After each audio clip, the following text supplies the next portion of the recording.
What's up, guys? What is up? Welcome back to another episode of Deck Talk Podcast, and we have one heck of an episode. It's going to be another episode that you're going to learn a lot on, and a lot of people that if you do some live bait fishing, this is going to be a product that you are definitely going to need. And but with that said, we do have some business to take care of.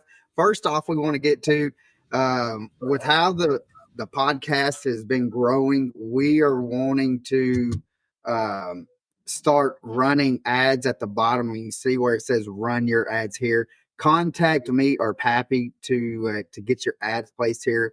We're averaging during the lives in between 2,000 to 2,400 people watching during the lives, and during the month we're getting around 680,000 views per episode. So this would be a great place to be able to start running your ads. But let's get to our other business. This episode is brought to you by Bruiser Baits, Firefly Outdoor Marines, YOLO Tech, Joe Burns Fishing Rods, Spear Point Hooks, Pro Line Baits, and Cornfield Fishing Gear. Guys, make sure you go check them out at their websites and on Facebook. Use the Deck Talk 10 discount code and get you a discount. And then it'll let them know that you came from us. We would deeply appreciate it, guys. And with that being said, I'm Colin Burnett. I'm Pappy J, and we have a shout out going to our American heroes here this evening. And today's shout out will be to Sergeant K. Vaughn. He's a 91 Bravo with the 82nd Airborne. My bad. So congratulations to Sergeant Vaughn. Yeah, thank and you. Remember, guys, to get those names to us so we can give these guys the appreciation that they so much deserve. Heck yeah. So with that being said, let's get this show on a road. We like what we said, it is going to be a very informational driven podcast, and we're going to be talking about fishing, talking about how you can be able to catch fish and or good quality fish. And with using this product, we have Damon with Xtreme Bait Tanks. Brother, how are you doing, brother? I'm extremely well. How about y'all? Man, we Doing cannot well. complain. Cannot complain. The weather finally has been nice to us. It's not burning up on us. So Yeah, if you like cold evenings and warm days, we got them on our way. we have them on the way. I know last night I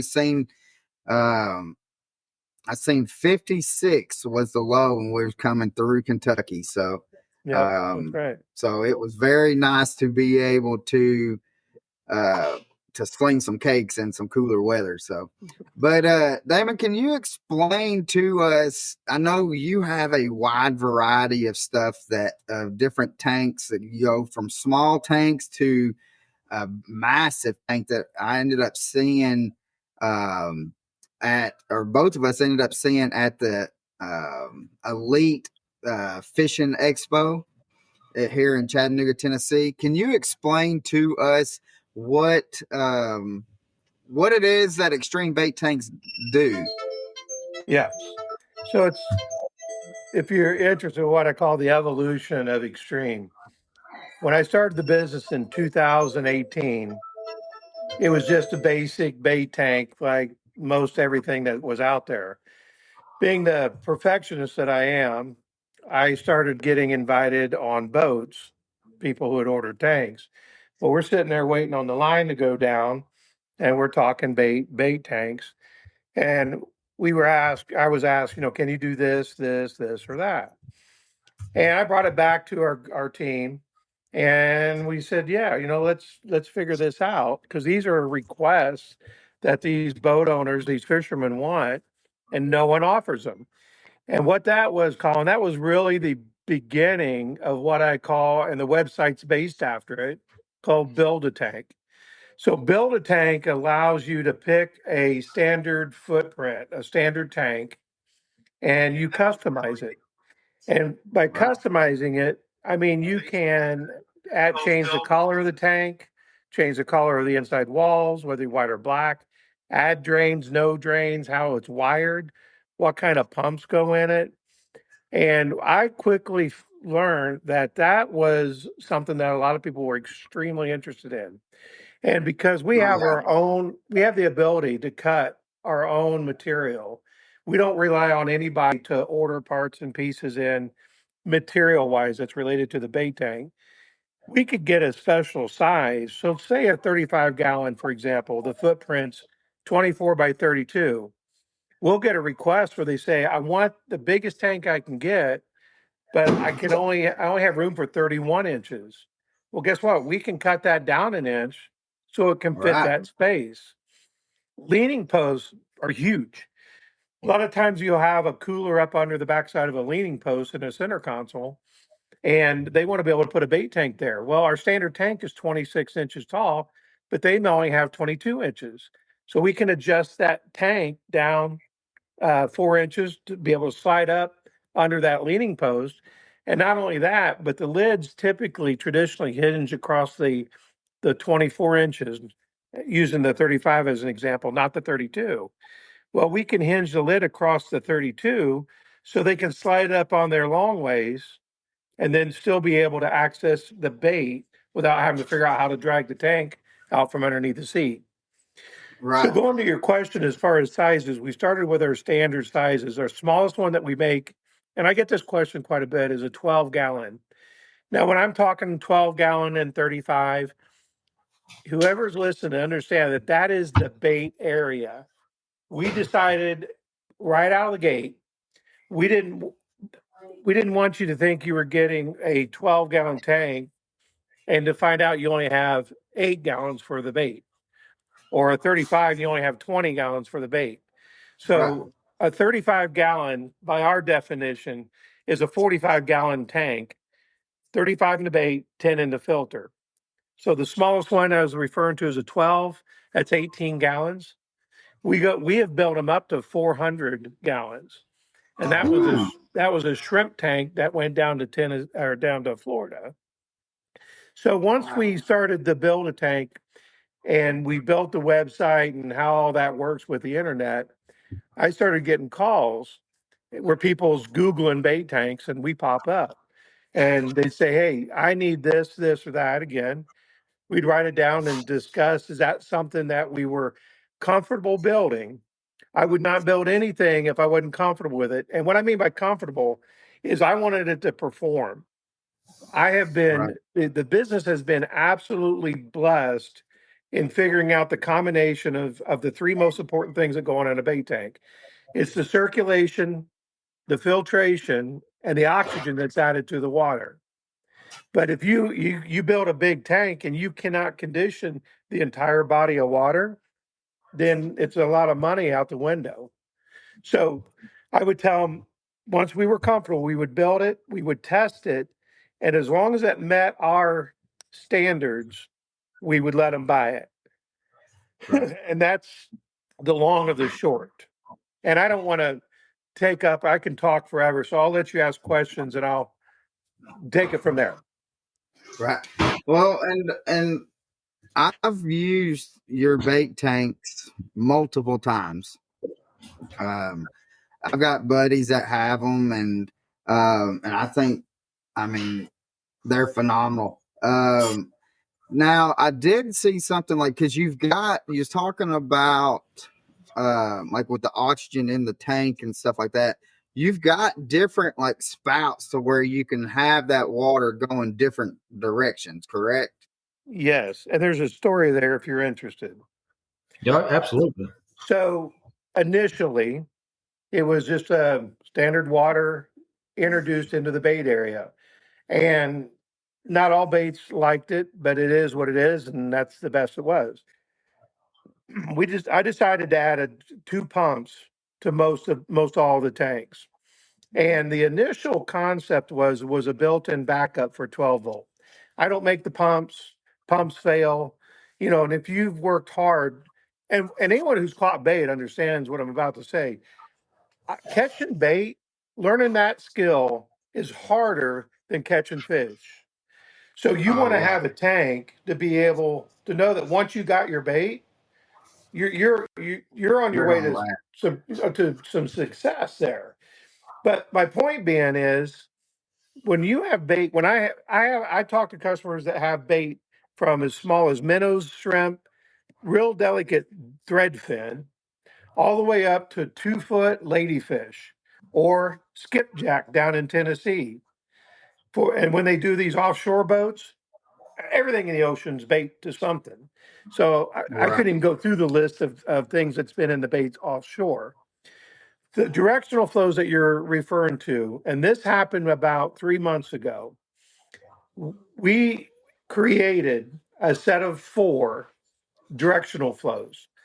And the way the water is introduced back into the bait area, the pump is attached to a threaded bulkhead fitting. So we have those threads that are already in there. They're PVC fittings. And we made here at the shop what we call a 45, a 90, a 180, and a 360. So what that is, that's literally a 45 or 90, like a 180 is a half a circle. So when you screw Right. that in, the water's coming out like this. Right. 90 is half of that, and a 45 is half of that. So a 45 is like a jet. Now, what baits would prefer a jet that's going to create a good current? Trout. Like, yeah. So that's an example. You might be a guy that fishes with multiple baits. And if you do that kind of water flow to L-wise, if you do them the threadfin, they're dead. You do them the Right. minnows, they're not going to last. But let's say the next day or next week, you decide you're going crappie fishing and you want to do minnows, you can unscrew that 45 and put the 180 in there or the 360 in there. And that way the Right. water comes out, but there's zero current. And the bait allows the same benefits as every other bait, which is filtered, oxygenated water. Here's the real magic of that. When you have 2 pumps and you have 4 options on each pumps, when you start to mix and match, you have 14 different water combinations. 14. Yeah, that's awesome. I'm convinced, because no one's proven me wrong yet. And maybe there's someone out here listening, but I'm convinced that by having 14 different options inside your bait tank, there's not a bait in the world we cannot keep alive. Because as of Yeah. right now, we've not found one. And Mm-mm. we have tanks in 48 states and 9 countries, and I talk to everybody, and they thrive. Yeah. Wow. And the thing is with you being able to do that, because it's able to keep the bait fish alive a whole lot longer. When I was talking to you at the expo here in Chattanooga, I can't remember how long, and I'm sorry. That's How right. long you said that you had bait alive in that tank? We've kept bait at the shop for 2 years. Oh, wow. Yeah. I tell you, you talk about the expo down in Tennessee. About 4 or 5 years ago, I was at ICAST, and we did a booth there, and I met John Godwin it used to be with Duck Dynasty, and he had already Right. had a tank, and I got to meet him. And he comes in and he goes, "You know what I call this?" I said, "What's that?" He says, "I call it the outdoor aquarium." I said, "Man, I love it. I'm going to use it." And it really is. So if you manage, Colin, the tank will do a lot of things, but there's still things that you as the owner must understand about your bait. You Yeah. must, the ammonia and the water temperature. So for example, trout, cold water. And right now, this is the majority of the calls that I get right now, especially with guys that are buying bait tank for the first time and catching and keeping bait. They'll dip water from the edge of their boat. Surface temps are 85 plus. They're throwing a cast net and they're letting that thing drop 10, 15, 20 feet. Here, they're probably 50 or 60 feet now. And the reason for Yeah. that, they're in 70-degree water, not 85-degree water. You go catch a bait that's a 70 or 65 to 70-degree bait, and you put them in 80, 85-degree water. I don't care what tank you have, they're not going to last. Mm-mm.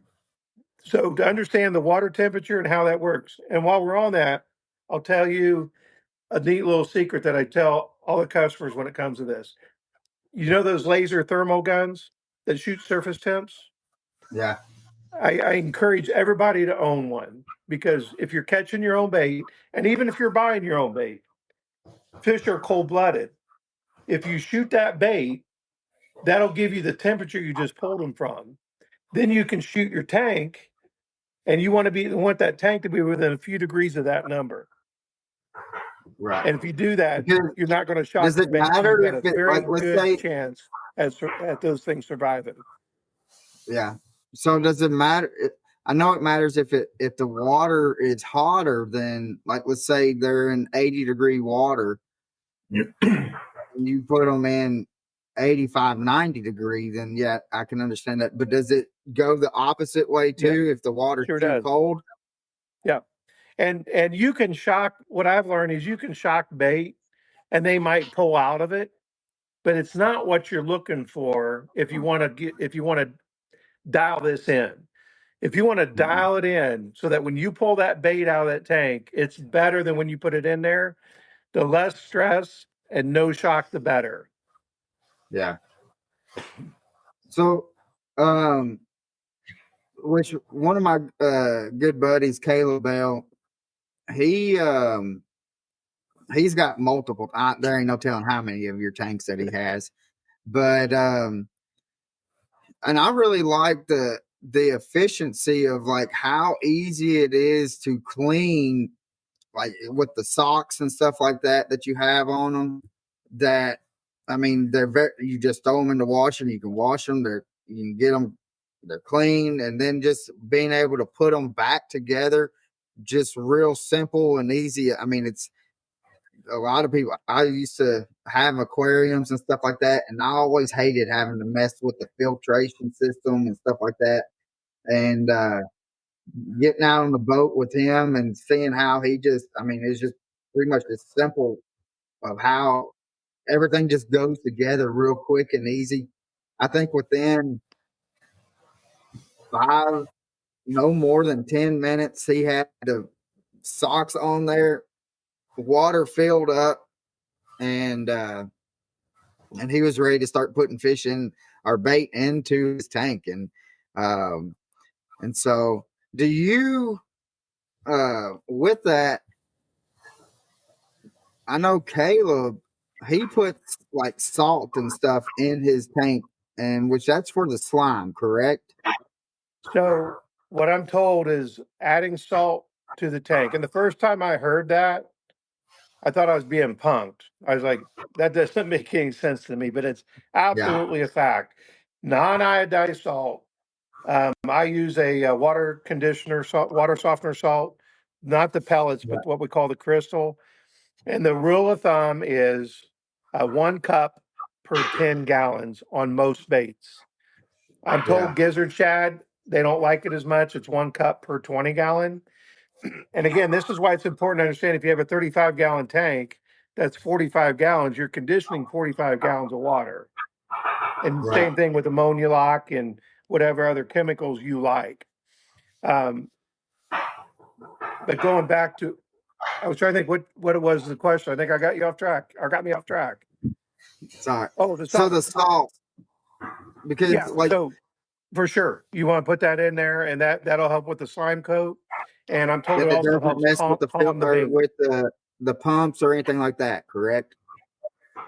No, you just put it in the bait area. Most people will put it in the bait area. It sinks down to the bottom. You can put your bait in there, and as that water's circulating around that tank, it's going to eventually dissolve and end up in the water. Right. Yeah, and because that's what Caleb does. And the first time that I ever seen him do it, I'm like, "Are you crazy?" Because Right. I didn't know, because we would always just go, if we're going to go do some, let's just say we're going to do some crappie fishing and stuff, we just go grab them in a bucket and take it to the local bait shop and get some minnows. And For sure. we didn't do anything with it. But Caleb was the first person that I've been out on the boat with that actually went and caught his own bait, and to see the process that he went through to catch his own bait. I mean, it's a skill and a half in itself just to get to catch the bait, just like what you were saying. Yes. That's the 100%. hard part. Um, and but to be able to see him pull up, like we were pulling up like 6 to 8 inch gizzard shad, and it was just seemed like he just filled that bait tank up, and we were out there for 6-7 hours, something like that, and we still had gizzard shad at the end of it that was still kicking. I've never seen a bait tank though, and which Pappy was out there with us, and on one trip, and that the bait was usually if they're in the tank, they kind of die off. They don't have that energy much anymore. But them bait was still just as lively as when you pulled them right out of the water. So, like I said in the beginning, the whole plan, the whole goal on these tanks, and this is what we have fine tuned, is that when you pull the bait out of the tank, it's better than when you put it in there.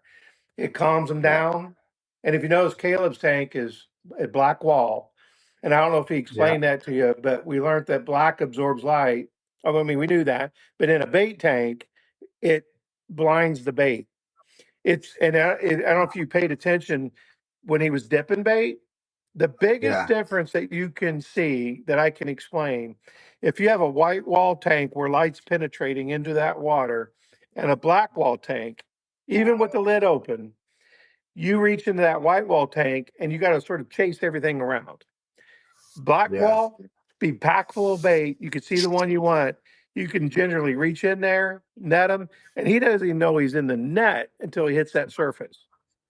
So when they're in there and they're just calm, hanging out, getting Yeah. all the Well, I scales out never of the even water. realized Yeah. he didn't say nothing to us, but I never realized because I have seen the ones um like with the black. I just thought it was just how it was made. I didn't know there was a purpose for it. Yeah, So that was me. I didn't know. yeah. I'm sorry. Go ahead. No. That's what I was saying. I really never knew that it had a purpose for the And the black wall or the white wall. so you deal with a lot of people. Everybody has an opinion. The consensus has been been an absolute home run. But I'll tell you some things that it will do. And I think this is a natural transition that bait go through every day when the sun goes down. When they sort of transition. That I think they're somewhat of a chameleon. In the daytime, they'll get brighter, so they blend in, and at nighttime they get darker, so they're not as visible to predators. When Right. if you keep bait in a black wall tank for an extended period of time, it will become darker and darker and darker. I have caught a crappie here on Dale Hollow, and I had a big black 100-gallon black wall tank on the back of the boat. I kept bait. I caught a crappie. I put him in there. And kind of like I'm going to have a sandwich here later.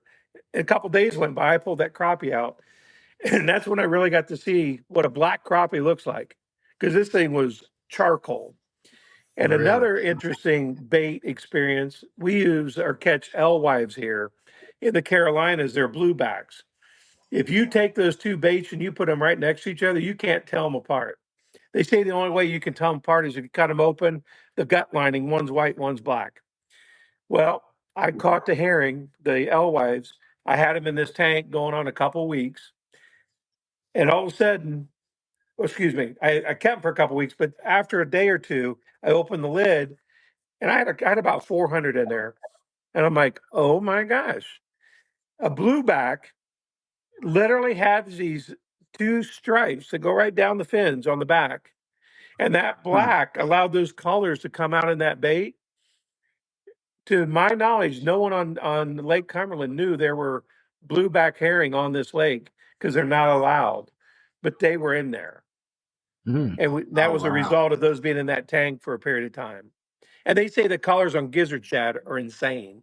If you keep them in there a day overnight, next morning, Mhm. the colors in a gizzard shad you've never seen before unless you have them in a tank like that. Well, that's interesting. Which it makes sense because like you go to Florida and in that brackish water, all the bass and all the fish are darker in that brackish water. Yeah. And so some people will say, I like a bright, shiny bait when I'm pulling my boards or what have you. But a lot of people have said too, on the opposite of that, if you happen to have, you're pulling a darker bait out of your tank and you're broad daylight and you're putting them on the hook and dragging them behind the boat, how do fish feed? They feed up. Well, you've got the sun, the water, the bait, and this fish. They say a darker bait will cast a bigger shadow. And there's guys that absolutely swear by it, by having those I bait as agree. dark as possible. Yeah. So And how did y'all stumble up on that? Say again? How did y'all come up that The the black. darker? Yeah. Yeah. So I, living in Kentucky, I had made a trip down to some of the rivers down in Tennessee where they use skipjack. Because on those rivers, if you've not fished them, you know, if you have, you know what I'm talking about. I think the state record in Tennessee is 63 pounds for a striper. And they'll yeah, use anywhere between 12 and 20-inch skipjack. And I was told you can't keep skipjack alive unless you catch them where you're fishing and you hook them and hang them. You know what I'm talking about? yeah, Yeah. yeah. So you're fishing with two off the back. You may have two or four on the front sitting there on a hook that you caught and you're drifting the rivers. I said, well, let's get them in a bait tank. They said they won't survive because they're so hyper that they chase the light, and you put them in a bait tank and that fast, they're 1,000 miles an hour right into the wall and they just kill themselves. So Yeah, if you're not trying to keep them, people put them on ice and they use them for cut bait. Well, I met a guy called Noel Salt. He said, Damon, if you can figure out a way to make that black, you can keep skipjack. And we talked a little bit. I'm like, all right. Well, here was the kicker. I called the manufacturer that I buy my material from, and where I could buy a sheet or 10 or whatever. And I said, do you make black? And he said, yeah. See, because on our tanks, we use 1/2 inch on the tops and bottoms. We use 1/8 inch material on the wall. We have an outer and an inner wall giving us a 1 inch air pocket, which is the insulator. So I wanted the black for the inside wall and the white for the outside. And the manufacturer said, yeah, we can make it, but it's not a standard run. You have to buy the whole production, which was 6,000 pounds, about a $30,000 investment. I said, well, I don't even know how it works. Can you find me a sheet so I could put a couple tanks together? And he did.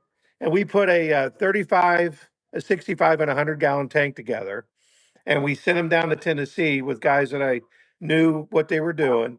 And they put skipjack in there. And we went from what they call a 15-minute bait to being able to keep a dozen to 20 in the bigger tank, 18 to 20-inch skipjacks for 3 days. Oh wow. And when we did wow. that, I'm like, we on to something. And what was interesting as far as the behavior of the skipjack, same thing. You put them in there and they're lackadaisical. They just hanging out. Nothing hyper Yeah, about them. So I believe by taking away their vision, they go by feel. And that's why putting the right current in that tank, in yeah. That's addition what I to was the about to blank, ask. gives them something to do while they can't really see what they're doing. Yeah, Hmm. yeah. Because I know, like the skipjack and stuff. Like when we catch skipjack, it's mainly right below Chickamauga Dam, and it's always in some pretty decent current. And Yeah. so, uh, Sure. Now, Especially you for don't but have big to water. give them, the full force of being below a dam, but again, you right, give it. I tell people, I said, watch your bait. You don't want to, toilet bowl your bait. You want to give them enough to do to keep busy, but not exhaust themselves. And another neat yeah, thing about the tanks and the way the circulation works, everything's against the walls. So the very center is what I call the calm of the storm. It's like dead right. water.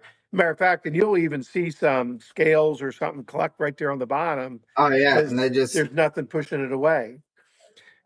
You'll watch those baits, they'll vortex and they'll all get in a row like little soldiers, one after the other, and they're against that wall, and you'll watch them sort of fluctuate from in, back to the wall, like they're finding their happy spot. Right. Let them go, and they're ready to go. And that's amazing. So on that, kind of to go back, you said a 400-gallon tank. Is that going on somebody's boat, or is that staying like in a shop for somebody? Yeah, that was a bait and tackle store that sold shrimp. So Yeah. here, back to the evolution of Xtreme, we had our basic freshwater tank. And it's important to note that even though it was freshwater tank, like for freshwater baits, everything that we use in the tank is 100% saltwater worthy. We're talking 10 wire, 316 stainless, 3-to-1 marine grade, but heat shrink, butt connectors, the whole 9 yards. Right. Once we started getting calls for offshore, we already had the product to be able to go on the boat and not have to worry about saltwater. And if anyone's saltwater, they know saltwater is not your friend. Oh, very Th- much so. Then we started getting calls from bait and tackle stores, marinas, people that wanted to be able to buy in bulk. And typically they buy on a Monday, Tuesday. They sell bait all week long, and then they replenish on that Monday or Tuesday. So they needed a tank that was going to be able to keep bait for a week until they restocked. And then that's how we started getting into the bait and tackle stores. That is awesome. We got a question that says, I live in Northeast Alabama. Do I have to have different tanks for different types of bait? Not only if you're trying to keep them together. There's some baits that can cohabitate, others cannot. The one that comes to mind are pilchards, a saltwater bait. If you put any bait in there with a pilchard, the pilchard's going to eat it. So I don't know what two baits he's referring to. You can mix Right. baits. Most people don't like to because they don't have to try to sort them when they're netting them out. Now, with that Right. said, believe it or not, we make a tank for a boat that's a dual tank. So it's one unit that has two compartments. The smallest one we make is a 30-30, and the filter's in the center. So it filters and oxygenates both sides of the tank. And the people will do that if they have multiple baits they want to keep separate. Yeah, and I don't know if I've seen that one before, but I think Caleb had said something to me about it. Bait and tackle stores like them because it's one unit. We can hook a chiller to it. So if they have minnows, for example, or different size minnows, they can keep their smalls and large separated. Same water treatment, same water temperature, which is in the mid to high 50s, and they can sell out of either side. Right now, I go have a ahead. question. How big is your ice chest? That thing looks massive. So the one on the tuna boat, The one on your website, which I guess may be on your tuna, it may be on a yeah, tuna boat, but that was a 300 gallon. So how that came about, Dave, does anyone here watch Wicked Tuna? yeah. Oh yeah, So probably 5 years ago, I was given Dave Marciano with the Falcons phone number. I Right. called him, I told him who I was, and I said, I want to build you a bait tank. He said, I'm not interested. And I said, I appreciate that. I said, but I'm not asking you for anything other than 30 minutes. You pick the day and the time, and I'll be there. I want to show you what I got. And he said, well, I'm not available for about 3 or 4 months. I said, then can we schedule it? Long story short, he gave me that 30 minutes. I drove to Massachusetts. I brought several tanks with me. He says, man, I like this. And if you go back on our YouTube, that's one of the original interviews I had. But Dave Marciano was phenomenal. Greatest guy yeah, you could ever meet. And nice to everybody. He's not one of those, if you've ever met a celebrity, they know it and they might be better than you type of deal. Not Dave. Down to earth, great dude. We went back with a tank. We caught what we call cold water herring. So the baits out there, they've got the Atlantic mackerel that are looking for more warm water. Go real deep, get to cold water herring. They're like a 50-degree bait. And what they were doing, they were dipping ice bags in salt water. They're filling from the surface to get that temperature down. Just keep them alive enough to be able to get them on the hook.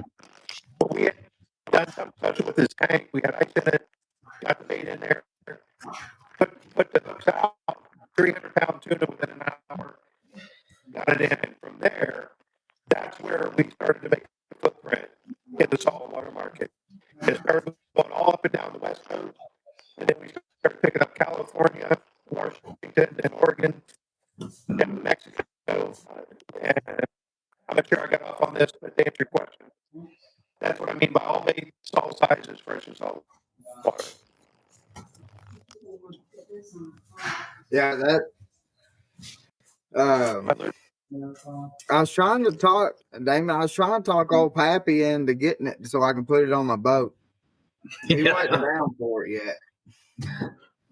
I wouldn't mind one of them ice chests. I mean, that's a big old. I can put a big old deer in that thing. There you go. I don't know how much I lost there. I lost signal for just a second. Yeah, Am I getting caught up? Part of it was going in and out, but I think we was able to be able. So that ice chest was on the pinwheel and the really bugging. They had asked for ice chest for their tuna. So that's how we ended up there. That is awesome. That's cool. I mean, because I know I've never seen an ice chest that big before. Right. But that's pretty. Now, do you make anything like ice chest smaller than that, or is that your standard size? No, that's the only one we've ever been asked to make. Okay. Hey, Pappy, he does make some small business cards, though. I'll say that. Yeah, there you go. Yeah, I've been up close and personal to that thing too. I might need one for my camper. Yeah. So, I don't know where I lost my. There it is. So, what? So like with skipjack, you know that like what you were saying, like they do not last long at all. And like gizzard shad, I know gizzard shad, you got to be able to have them in like a tank that's rounded edges and stuff, so they do not keep on going into. So does all your tanks are all them kind of rounded like that to be able to? So like if one day you want to go and catch threadfin, and then next day you want to go and catch gizzard shad, can you be able to? Will that be able to? One tank be able to suffice for somebody? Yes. So all the bait tanks are rounded inside. There's no corners, and you're absolutely right. Bait will get hung up in that corner. They'll red nose, and they end up dying or almost dead. So by having no corners inside the tank, there's nothing for them to get hung up onto. The only thing we make that literally has a corner are live wells. And when we started making live wells, because some of these boats, they're tournament fishermen, they get penalized if there was a dead fish for a weigh-in. Right. And they're like, "What can you make me? My live well sucks. What can you make?" And I thought, well, let's see what we can do. So we basically we put the oxygen box. So we made this little box that will circulate, filter, and oxygenate. We built a big live well, so X number of gallons, whatever their dimensions were. We dropped one or two oxygen boxes in there, so it would circulate, filter, and oxygenate the water. Now those have corners, and if you try to keep bait in there, you're not going to be very successful. But recently, in what you saw at the expo in Tennessee, was what we call the dual purpose tank. And we have been working with Sea Arc to basically replace their live well with this unit. So it's 65 gallons. It would be an insert in lieu of their live well. And when you buy that boat, basically you already have an Xtreme Bait Tank live well installed on your boat. So Now, that makes sense got of why. have you guys That already makes got this Go deal ahead. going, or is it? Well, I it's been in mean, talks. So okay, what we're waiting on the dimensions. gotcha. The communication hasn't been the best with them. Not trying to say bad, but we built that prototype for that boat, and based on what we had, what we felt like would be a good size, because that was a 5 foot live well by 2 foot by 20 inches tall, and Yeah. we took it there. We wanted to show it off. We met with Steve Henderson there, and trying to think of the other guy's name there, but nonetheless, Jeremy Coe. Jeez, sorry, Jeremy. His wife just had a baby, and he was on maternity leave, so we're waiting on the actual measurements of what it is they want us to make for that drop-in unit to be able to install on that boat. Now we do have a customer that just from Missouri just dropped the Sea Arc down to Alabama to a guy that's ripping his live well out, and then we're going to get dimensions. So we're actually going to install one on our own inside of a Sea Arc. Oh, Heck man. yeah. So,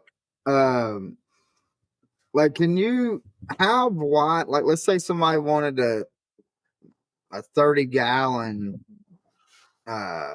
bait tank. Like, how big would a 30-gallon bait tank be? Like, if could you put it like down in the whole part, like where you sit? Could it fit right there in a bass boat? Yeah. So a 30-gallon, if you're going by the total gallons, that's a 20-gallon tank. 10 in the filter, 20 in the bait. The footprint on that's 24 by 24, 26 inches tall. But remember, we can adjust the height. So we have a short series, which is 12-gallon, and that's 18 inches tall. So what we Right. did, Colin, we had our signature series. There's 6 main tanks. We start with the 20, and they go in increments of 15, 20, 35, 50, 65, 80, and we jump to 100. We took those same tanks that are 26 inches tall and made a short series. So a 20 became a 12, a 35 become a 23, a 50, a 32, and then the 65, 80, and 100 become a 40, 50, and 60. Now, so bass boats, or what I call low profile boats, those are very nice. And I have a 1756 G3. It's a very low Right. profile. Yeah. I've got a short series in there, which is super nice because when I had the tall one in there, it looked like I had a hemorrhoid going down the lake. This way, it's right with my railing. Right. And guys who transfer bait love it if you're in the back of a pickup. Most pickup railings 20 inches. So once you knob down this and you slide that in, you can tarp right over that tank. And if you're doing something overnight, especially these crappie guys that will carry bait from one state to the other because they're minnows, they'll plug into a 110 outlet. They can lock that down and not have to worry about someone stealing their bait in the middle of the night or their tank. Yeah. That's Huh. awesome. So do you do anything for for bank fishermen? So the smallest we make is the 12, and being 18-gallon total, filled with water. When you take the water weight in the tank, that's 180 pounds. We Yeah. are looking at some type of a beach buggy where they could have the rod holders and a 12 gallons Right. for some shrimp or whatever. Might be, but to answer your question, we've never made anything smaller because the welding equipment that we have to use is of such size that if we go any smaller, we can't get the right angle in order to make Ah, a watertight weld. Yeah. I got you. I can see that. I can see that Yeah. being a problem. So, so what is the best way for somebody to, if they want to purchase a bait tank, what is the best way for them to do that? So if they're comfortable on the web, just Google bait tanks, Xtreme pops up. All of our information, sizes, pricing is right there. They can literally go to build a tank, find the one they want, answer the questions, and it will calculate what the cost of that tank is. Some people don't like that kind of stuff, and you just call me. Yeah. And then I can get on there, ask the questions, and build it for them. Right. So instead of build a bear, we're doing build a tank. Build a tank. Yeah. To the Build-A-Bear. Yeah. Yes, sir. Every time you say that, I keep thinking build a bear. But well, no, that's what gave me the idea, really. Oh, for real? Oh, yep, for that sure. is awesome. That now, is awesome. When you had those skipjacks, and I know I'm keep on because I'm over here in the back of my mind, I'm over here thinking like what you were saying with the inside of the tank being dark. Did those skipjack change any colors the 3 days that you had them in there? Yeah, they got a little darker. And I'll tell you, that was in the very beginning. That was 4 or 5 years ago when I started doing the black. So I really wasn't, and I wasn't a guy that used skipjack every day, but they had to change color. Every other bait that I've seen will change colors. Will absolutely get darker. That But is awesome. with that stuff too, for those guys put- who like a brighter, shinier bait, I don't know how long it takes once you put them on the hook and you start dragging them behind the boat. How long does it take them to transition back to brighter? So see Yeah. that as a fisherman, that also that kind of makes me wonder: are we even throwing the right colors? I mean, Well, and the thing, in a live well, though, like when you catch deep fish, they're a lighter color, but you have them in the tank, and then a couple of hours you go back, and then they're darker. yeah, but are they really a lighter color if they're down there in the deep like that in the in dark? I mean, if they especially well, I guess it really depends on how long they would have been down there. Well, that could kind of go back to like what Damon was saying was the darker color casts bigger shadows. Well, they don't really want to have a bigger shadow if they're down deep. You know what I mean? So what if maybe that when I say black, I mean it is black. There's zero light penetration. Even though that material is an 1/8 inch thick, we've taken the brightest lights, shut everything down, and just taken the brightest flashlight and put it right up to the material, expecting to see just a little bit of something come through. Nothing. I don't know how they can make it that dark. And I'll tell you one more. We actually put on the very first one, we put a black bottom in as well. And we learned we can't do that because you couldn't see the bait. I don't care what light you had, daylight, whatever. You couldn't see the bait. You had to feel for them. So we went from there. We put a white floor in and the black walls, and we learned that we got the same result. And I think what it has everything to do with too, again, when you shut that lid and you block out the sunlight, it's pitch black because that's a 1/2 inch. That white surface is on a 1/2 inch material with a black core, so there's absolutely no light penetration there either. So with the black bottom, was there any kind of difference with the change in the bait fish attitude from the black bottom to the white bottom, or is it Zero? Zero? Okay. Yeah. We were really excited to learn that. Yeah. Because I was fearful that the only way to do it was to have a black bottom too, and that wasn't the case. Right. And I knew that wasn't going to work. That's got me wondering. That kind of. I mean, if a fisherman goes and fishes ledges like that, which again, I guess it all really depends on how long the fish has been out there or whatever. But I mean, maybe a man could throw something a little darker and a little bigger and see what happens. Yeah. It's have you tested like the sea, like let's say like 95 to 100-degree day out on the water? Have you tested like what does it keep the oxygen level at, or have you tried that? good question. It is. So here's what I've learned. There's been a couple people that have bought tanks that run aquarium stores. One guy was in Texas. They have the I'm trying to think of the device that determines what level of dissolved oxygen, the DO, is in water. Right. And what we've learned is with the Venturis that we use, the air that we breathe is between 18 and 21% oxygen. Correct. It's not pure oxygen. You'll see guys with medical grade oxygen bottles, which is 100%. They're running it into their tank and into a stone to oxygenate their water, right? The problem is you can actually over oxygenate the water. And what'll happen, you burn the gills, kill the bait. So back to the question, what I was told, and I've never done these tests myself, I've had other people do them for me. And they said that with running the Venturi, you get it's constantly breaking up the air microscopically, infusing it in the water. You'll see some bubbles come to the top, but you'll see the walls, the floor, the bait, when you look real hard, covered in these real small oxygen bubbles.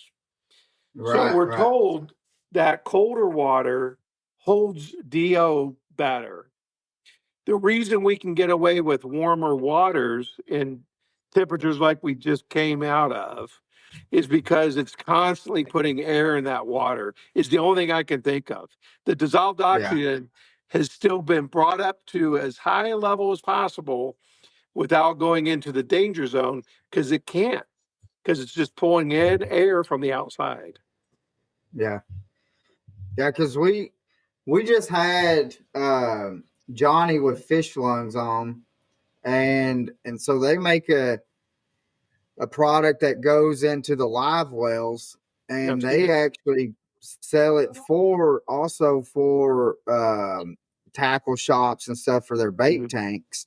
Yeah. And so when he was telling us, he told us a story that kind of blew my mind, that they took like a 20-gallon tank aquarium, just a glass aquarium, and they wanted to see how well the bass will work or live in that aquarium. And they said he put it on the back of his tailgate just with the fish lung thing in it. And so, and that's And it something was out in the heat. It stayed out in the heat. Yeah, and he said it was middle of summer. I think he said mid-90s or something like that. But he kept it on his tailgate, and for 26 hours they had that bass before they released it was in it, and then as soon as they released it, it was gone. And so that was the reason why I was wanting to ask about the oxygen level, is because he was saying the longest that they were able, or that they done an experiment, was for 3 weeks they kept some shad for 3 weeks that they had just when they first was testing out the product to see how it was doing for bait. Sure. And So, he's got a phenomenal product. I saw him down, I think it was in the Tennessee Expo that he was there. But if you don't have the round corners, I think you got a couple strikes against you, because even if you're keeping bait, real fast. yeah, they're going to get in there. So back to that oxygen box, we have a 50-gallon aquarium here, and we had fish in it for 6 months. Just running the oxygen box. We change the filter every week. We feed them fish flakes every day. So the filtration, the oxygen in the water, and circulating that water and getting that mixed up is just what we feel is the perfect environment for whatever you're going to put in there. Yeah. Well, I mean, just like what I said at the beginning of the podcast, I've used your product many times, and and I don't think there's a product, and correct me if I'm wrong, Damon. There's not a product that you're going to be able to catch live shad or any kind of live bait and put in, and you're going to have 100% survive. But I could say this just with all the trips that I have been out and used your product, I don't have nearly as many bait die off as what I would in any other product. And I'm not trying to bash nobody on that, Yeah, but no. uh, And I tell you, regardless of what bait tank you use, how you catch bait is very important. There's so many steps from the time you throw the net to the time you get that bait in the tank.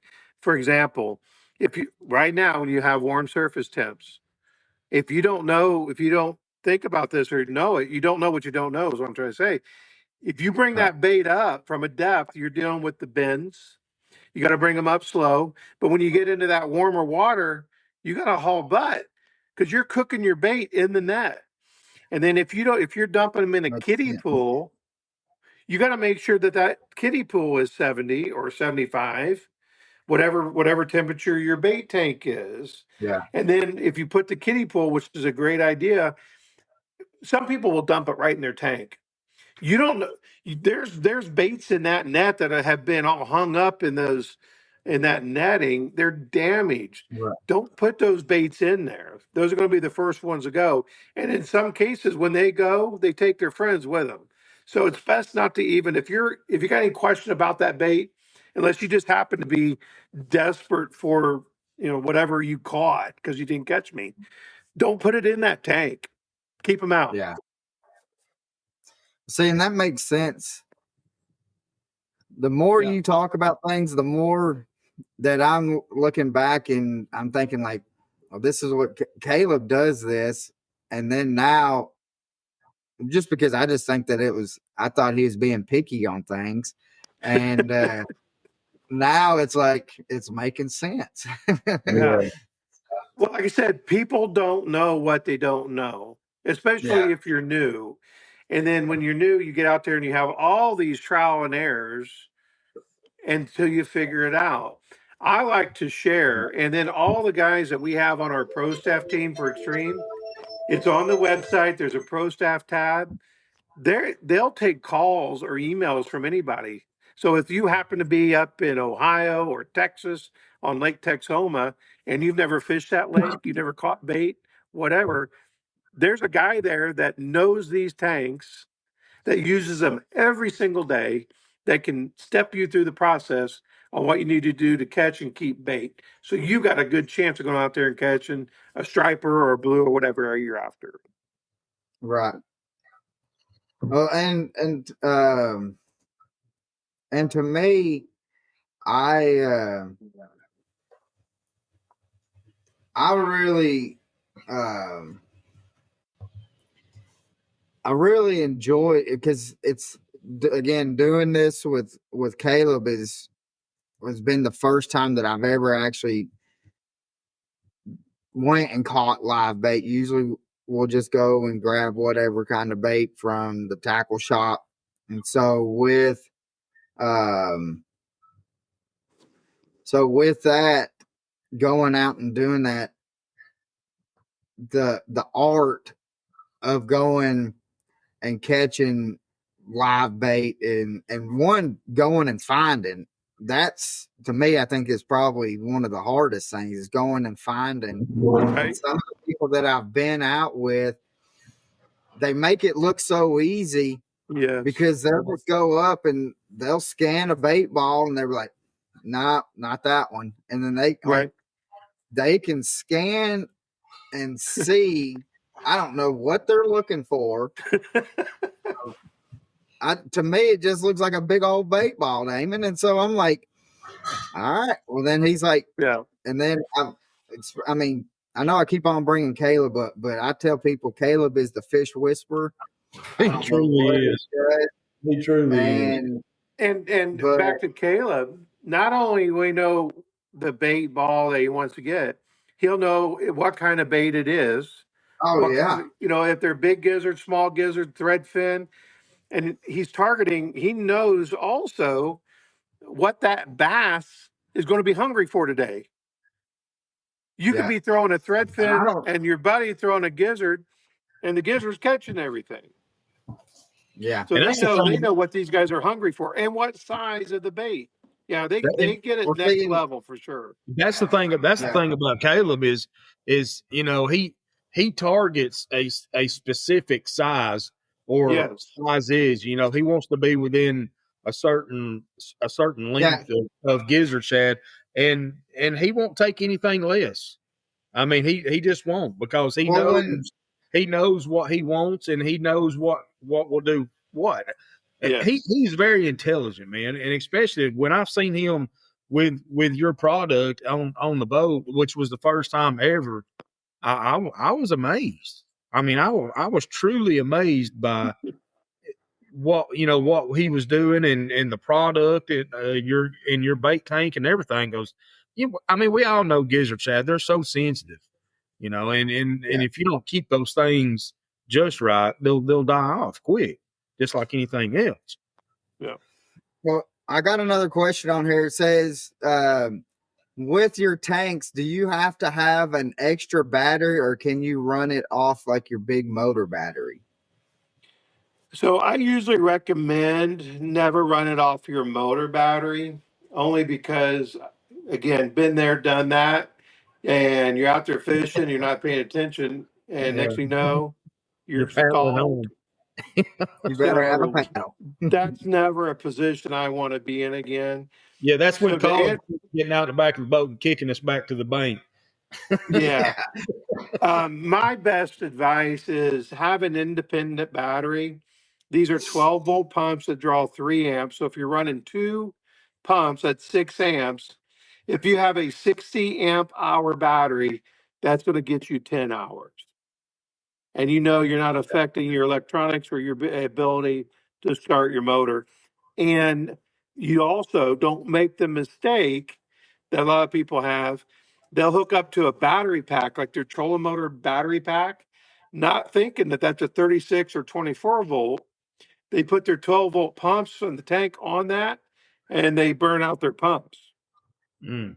Yeah. You can't go more than Well, I 12 volt. think when I was down in Florida, I seen a dude with one of your tanks, and I was talking to him about it. And he was actually running it off of what was it? A DeWalt lithium battery is what he was running it off of. He had Yeah. some kind of connector to where he wired it up, and all he had to do is just plug that DeWalt in. So if that's a 20 amp or a 20 volt, which I know my drill batteries are, you can Mhm. do it, but it's the same. I mean, you're more than 12. So all he's Yeah, doing, it'll work. It'll run a little hotter, but depending on how long he's running it, he's at a risk of burning the pump up. yeah. Well, see, And that was one of the he may things have figured that out by now. that, yeah, because that was my thinking on it as well. To me, it made sense to be able to have it's so compact and all that, just real quick and easy. And but that was going to be my question for you on it, would be, because I think mine are 18 to 20 volts, and I was like, I didn't know if that pump would hold that, especially for like day in and day out use. Yeah. So the 12 volts, not only can you not go higher, you don't want to go higher than that, you risk damaging them, but you can't run them for days on end. So if you are of the desire to keep bait overnight, and that was where this has all really come up, is once we mastered the day, I wanted to be able to master a long weekend. So if you're Yeah, on a Thursday or Friday and you want to bait up one time, you've got bait for the next 3 days. And that's yeah, when we came up with the 110. So as build a tank, and when you get to your pump options, on almost every tank except the 12, you can add a 110 pump. And what that allows you to do is to use your battery during the day. You get back to the dock or you pull your boat, you disconnect from the battery and you plug the 110 into a GFI outlet. It's the exact same water turnover, exact same filtration and oxygen in the water. That way you can go to bed knowing your bait's good, your batteries are charged, and you wake up and you repeat. Yeah. Jerry says, commenting on the like the DeWalt battery, says no, they come with a voltage reducer. So There you go. he may be reducing it down to that 12 to be able to make it suffice. That would make a lot more sense. Yeah. I never owned a DeWalt, so I guess I didn't know that. Me neither. All I have is Milwaukee.